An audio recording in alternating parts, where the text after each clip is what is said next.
Happy birthday, Guy. I understand you are taking a trip to celebrate turning 46. Well, no, thank you for the happy birthday. I had my birthday recently, and I will be going on a cruise, but nothing to do with my birthday.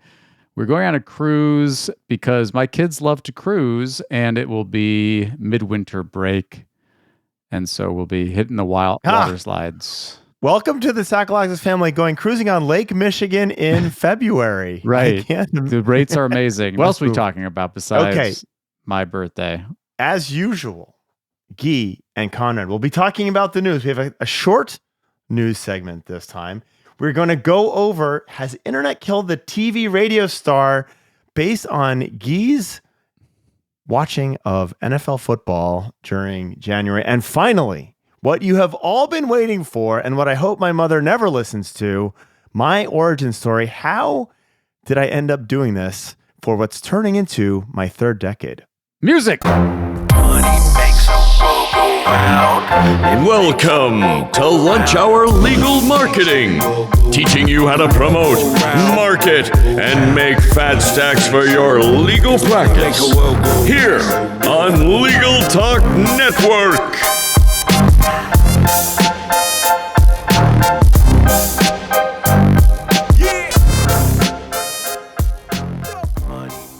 All right.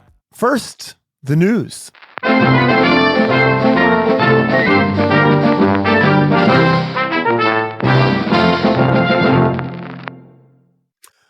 All right, Guy. We just launched the Conrad's Crystal Ball predictions for 2025, and we're going to use the news segment to score some runs on that scorecard as early as January 2022. One of the things we talked about was more non-lawyer participation in the legal market. What's the big news about that came out just a week ago? KPMG law firm.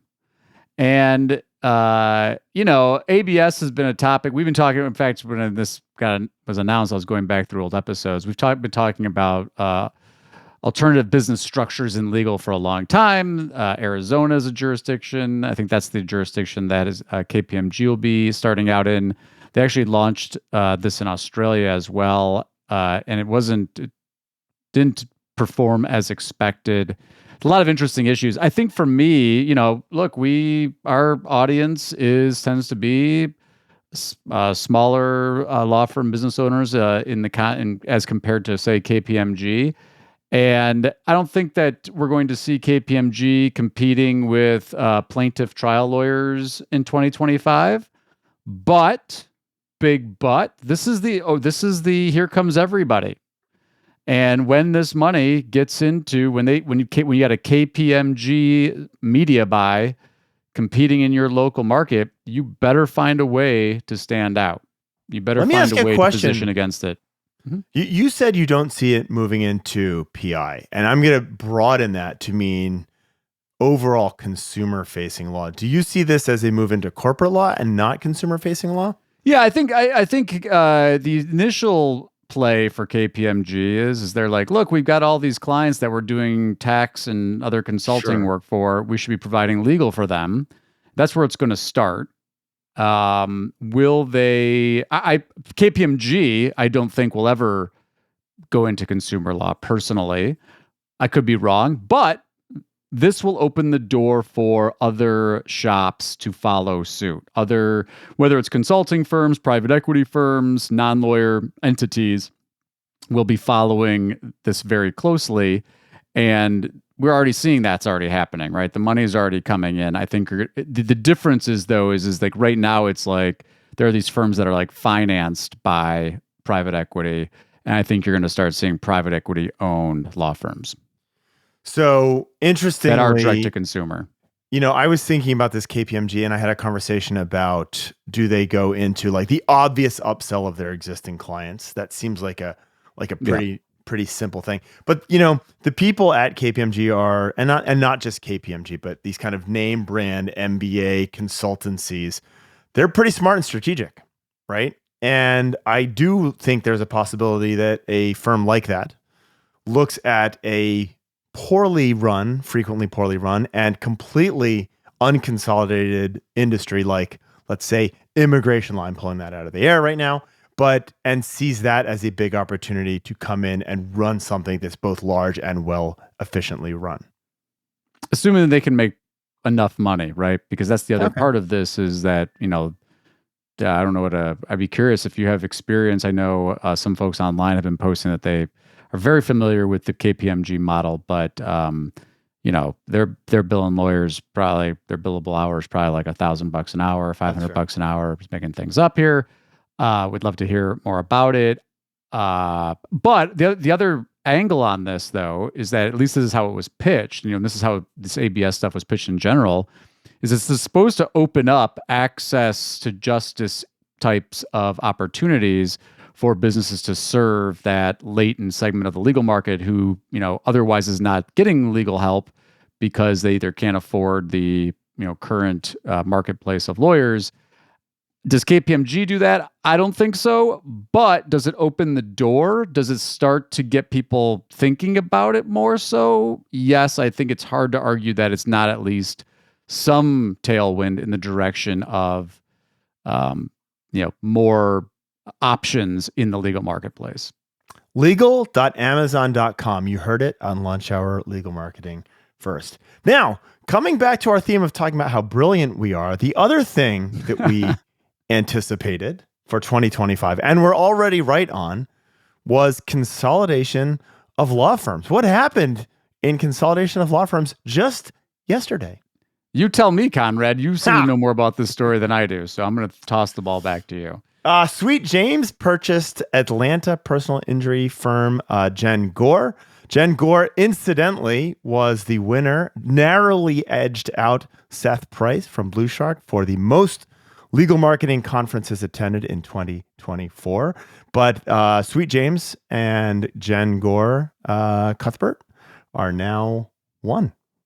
Well, there you go. You're poking fun at conference attendance, but I'm sure that played into brand building and a successful exit. So there you go. I think one of the difficulties with this is, and this is going to be an interesting consolidation issue for people. We've talked about this in the past. It's much easier to market a person than a business. And Jen has done an amazing job of growing her business by marketing herself and being out there. She's got solid branding. She's very social savvy and kind of ubiquitous. You take that out of the equation, it certainly makes the acquisition a little bit more interesting. Well, right? I don't know anything about this deal. And I wouldn't assume that, like many transactions, that there isn't some, hey, Jen, you still need to continue your brand for a certain period of time. Yeah, I don't disagree with that. And again, I don't know. Sorry, I also don't know all that in depth about this transaction specifically, but it does beg the question at a higher level, not this one specifically. And as we talk about consolidation, a very, very strong brand can do a lot. We've talked about lower pay-per-click costs. We've talked about intent, higher conversion rates, all of those things. You put those two things together, now you have some brand confusion, right? And you have some brand issues to deal with when you have a business that is standing on a brand built around an individual. I think that is just a reality. Okay. Stay tuned for more to see. I'd be curious to see what happens with these brands. Okay. Another thing that we pontificated about was general chaos and confusion. I likened this or related this to the political climate. But in technology, we've already had some lunacy going on in the market. What happened with TikTok, Iggy? Well, TikTok was banned, and now TikTok's back. For at least for the short term. But, for me, and I was writing about this somewhere else, but the lesson for me here is, and I'm reading Ryan Holiday's Perennial Seller, which I recommend. It's got some application, I think, to how you think about creating some of the services at your law firm. But one of the things he talks about is platform, right? People ask us all the time, what platform should I be on, right? Should I be on TikTok? Should I be on Instagram? Should I be on Meta? Wrong questions, right? You need to be the platform. So it doesn't matter if TikTok is up or down. people are coming to find you where you are. So if you had a TikTok, I mean, you see a lot of creators have done this where they're like, they're heavy on TikTok. TikTok goes down, they're going somewhere else, and they're telling all the people to go follow them somewhere else. And so that's the way that I think of platform. And so I think the mantra of like being where your audience is a good thing. But really what this is a reminder of is that you want people coming to consume information, videos, whatever content, whatever you want to call it, that you're producing wherever you're producing it. All right. And as we're talking about content, Google Business Profile misconduct link. Google has added a report misconduct link specifically around reviews directly into the Google Business Profile. Is this a test key or is this a precursor of a massive upgrade in the quality of review content for law firms? Well, just to be clear, so they created this form where you can report bad conduct back in November. But we've been starting, and maybe I missed it. So if you've seen it before, you can bring it up. It's new to me. But right in the business profile is this report business conduct link that takes you to the form to report it. And so it's interesting because it shows that Google's like, yeah, we get it. This is a mess. The question will be, what, if anything, that they decide to do about it? And, as other issues with Google Business Profiles, I'm skeptical that it's going to be that much of a dial mover, but I'm hopeful. Well, hold on. So I think this is actually almost comical. Not almost. I mean, this is absolutely fucking stupid. They have a problem with user-generated content, and they're going to put out the solution for the problem with user-generated content to be more user-generated content. Like that's how they're going to solve this. That is so dumb. I can't believe how problematic that is. Well, I'm going to tell you, there's a Greg Sterling and the crew over at Near Media had a great interview with Brad. I think it's Weatherall. I apologize if I mispronounce his last name, but he was the a product director at Google Business Profiles. And they do, and you should go check out if you search Near Media interview, you'll find this. But he talks about how they think about solving this fake review problem, and a lot of it is is based on the user feedback, but it's the trust level of the user. So if it's somebody who is a level 10 local guide, gets a lot more credence in these reports. Anyway, I still think it's comical and laugh with you. But it's not quite as simple as like, oh, you report it and they do something about it. This is big. They're trying to solve these problems with big data, which means like, oh, if like thousands of people report this business and some of those people have high trust authority as users in the Google system, that could help them identify patterns of, bad actors at a larger scale. I mean, remember, Google Business Profile, correct me, you can correct me, or if someone at Google Business wants to correct me, this is just like my opinion / anecdotes, but they claim to be solving like 95% of the fake review problem online. But because the scale of the problem, that 5% is still massive. And so you see law firms that are in that 5% that have thousands of fake reviews. Now, I'm even skeptical that they're really solving that much of the problem. There's no way.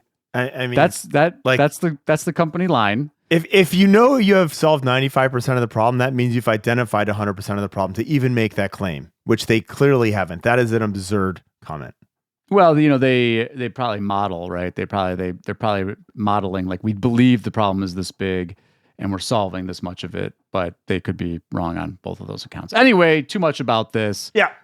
If you think your competitors are buying fake reviews, I encourage you to take some action, because I promise you, if you are relying on local pack and your competitors are leaving fake reviews, they are stealing clients from you. They are misleading clients. They are violating the rules of professional conduct, and they are genuinely harming people who are trying to make decisions about hiring lawyers. And I think that all lawyers should take a much more proactive role in trying to take action to get these negative reviews out of there. And do it carefully, because people will come back for you. All right. Let them come.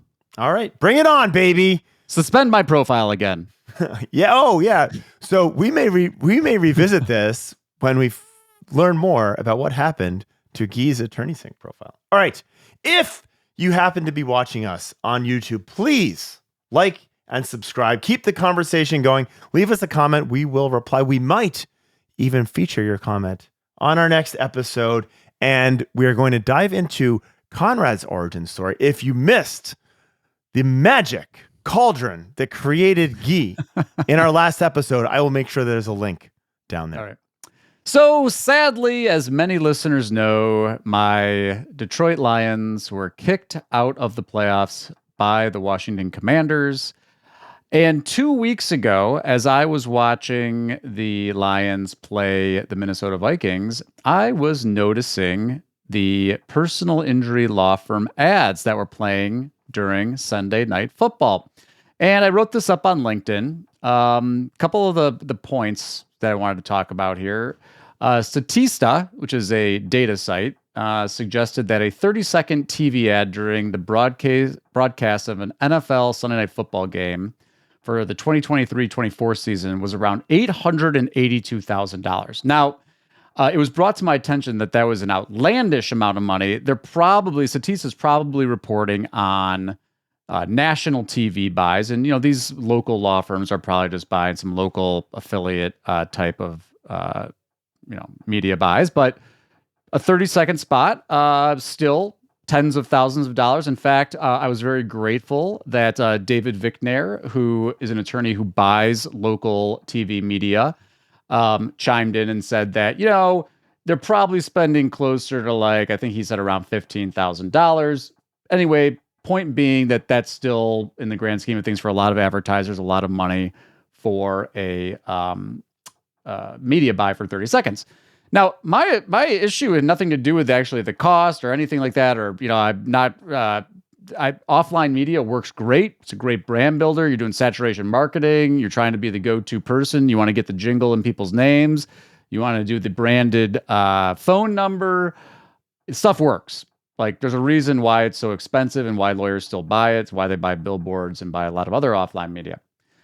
So out of the 4 firms that advertised during this Sunday Night Football game, 3 of them were exactly who you'd expect. They're the big TV, offline, brand building, media buying firms. Their ads were very recognizable because I'd seen them for a long time, because they've been spending a long time buying media all over the place to get their name out there. One of the firms I was less familiar with, now again, this is just me, so maybe there are buying media somewhere, but certainly not to the extent that these other 3 were buying. And so I was curious. I went to their site and noticed that, just to see, what are they doing on the digital game? And I was very surprised to see that their homepage was optimized for home, which implied to me that they had not actually made much, if any, of an investment in digital. And so, hey, Guy, can you just, yes. I'm going to interrupt you for a moment. Just please do. Paint the scene. Yes. When you say their homepage is optimized for home, can you tell the dear listener who's not as SEO savvy as yourself what you mean by that and how easy it is to make that mistake? Yes, one of the most basic things that a digital marketer will look at when they look, especially obviously in SEO, will say, what are the page titles? That's the HTML title tag of the individual web pages on a website. And a homepage, when you set up a website, you use WordPress out of the box or some of these other content management systems, the default setting for the homepage might be home. So your page is the homepage title tag is optimized for the word home. It's the most generic, not your firm name, not anything to do with your location, not anything to do with your practice area, not any kind of positioning words that you might use to attract attention through a title tag. It's the out of the box home, which implies that the firm, whoever built the website, has very little knowledge of how search engines work. It doesn't imply it. It confirms it. And so it got me thinking about this issue that we run into all the time, which is there's a couple issues here that I thought would be worth talking about. The first is that a lot of lawyers that are buying big offline media buys aren't investing in digital the same way. Whether that's because they just came from the world before the internet and they've just been like, this is what we've done for advertising since time out of mind, and they just keep renewing their offline media contracts with no attention to digital. Or it's because they just believe in offline and they don't think that digital does anything. And this is a constant source of frustration for people sitting in my seat because, we'll see hundreds of thousands of dollar offline media buy. And when you go to suggest something like, hey, do you want to spend $1,000 a month on digital? They'll be like, that's outrageous, $1,000 a month on digital. And so you get this dynamic where like digital, especially SEO, and this is true. This isn't just in legal. Many SEO agencies laugh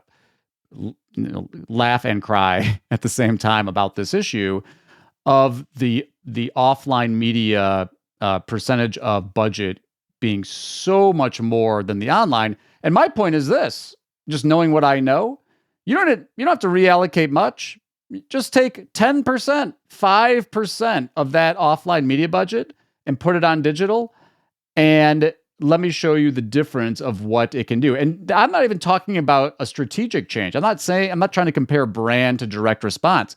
Brand building on digital, in terms of some of the metrics you might use, the leading indicators of success, in terms of reach, in terms of engagement, in terms of targeting, you will get more of a bang for your buck. And again, because I want to make sure that this is clear, I'm not saying this is an either-or proposition.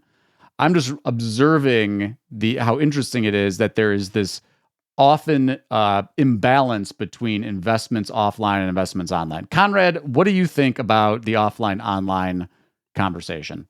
Well, we've talked numerous times about and I hate to use the MBA buzzword, synergy, but it is a mathematical truth.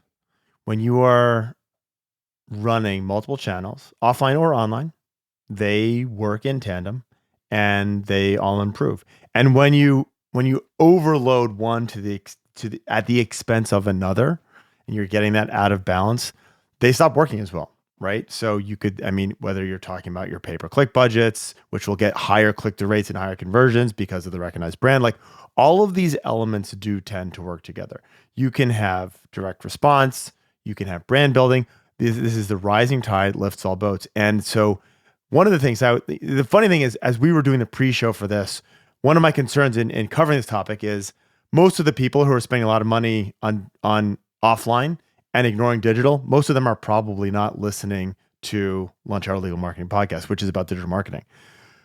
But those of you who are the strong digital marketers or want to become the strong digital marketers, think about what are the other elements, what are the other channels that I can put into play to support not just the online efforts, but the entire efforts of the firm, right? And there are lots of different ways to get the name out there and build brand. When you concentrate on one thing, we talked about TikTok earlier. Should I be in TikTok? Should I not be on TikTok? If TikTok is a small part of your ecosystem, TikTok going away because of the loonies in Washington, D.C. doesn't really have an overall impact. When you rely on that one single channel, A, it works less effectively, and B, you have a problem in a lack of portfolio theory in your marketing channels. The other big one that comes up all the time when we talk about, and this is kind of to your point, the other side of this coin on the, should I be spending money offline is like, well, how do I track it and that kind of stuff. But one of the things that I wanted to point out in this particular story, the one of these firms, like this was like one of the few TV spots that I had seen them run. And so, again, I don't want to cast aspersions. Maybe they've got a plan. Maybe I just didn't see the creative. I don't know. But I think it's important for people to realize that this offline media, for the most part, is not a direct response play. People aren't driving down the road, get in a car accident, and look up and try to find a phone number on a billboard to call, right? That's not how this stuff works. Right. They're not watching Sunday Night Football in the back of their Uber, and then the Uber gets in an accident. The Uber gets in a crash, and they're like, "Oh, thank goodness that this ad spot came up at this perfect time that I got in this car accident." And so, if you're going to do this kind of thing, you really needed a long-term plan with a lot of saturation. And then the tracking thing that comes up all the time too about this. So, there's some obvious ones that we've talked about on the show before, but one is that you can track brand search through Search Console. If you're running ads, you can see if brand search impressions are growing. So you can see directionally if your brand is growing from this offline stuff. There are also other things you can do in terms of, if you want to get creative and you're running more sophisticated campaigns that aren't just trying to drive to a single destination. If you've got a certain practice area that you want to start to build brand around, you can use a dedicated URL, whether it redirects or it's a separate entity. But if that becomes the dedicated URL for that offline campaign, you can see if people are actually typing that URL into their browser, and that makes that offline media more trackable. I wouldn't use that as the only data point there, but that's just another way that you can think about in terms of tracking offline media. And offline media, I think this is a glimpse of the future. It's going digital. I mean, a lot of these offline media companies, they're investing in platforms that will show digital creative that rotates, that's got other aspects to it that allow for more sophisticated data on who's actually seeing some of these ads. And so anyway, I just, to me, the big thing from all of this is that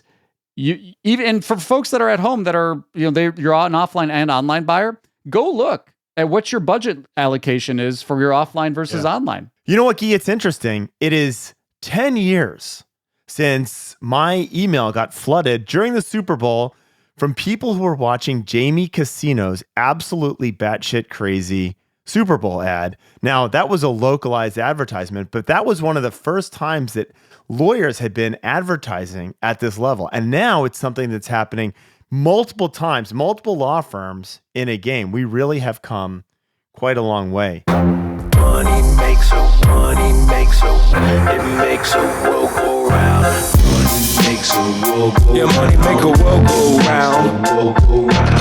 Money makes a world go round. Yeah, money make a world go round.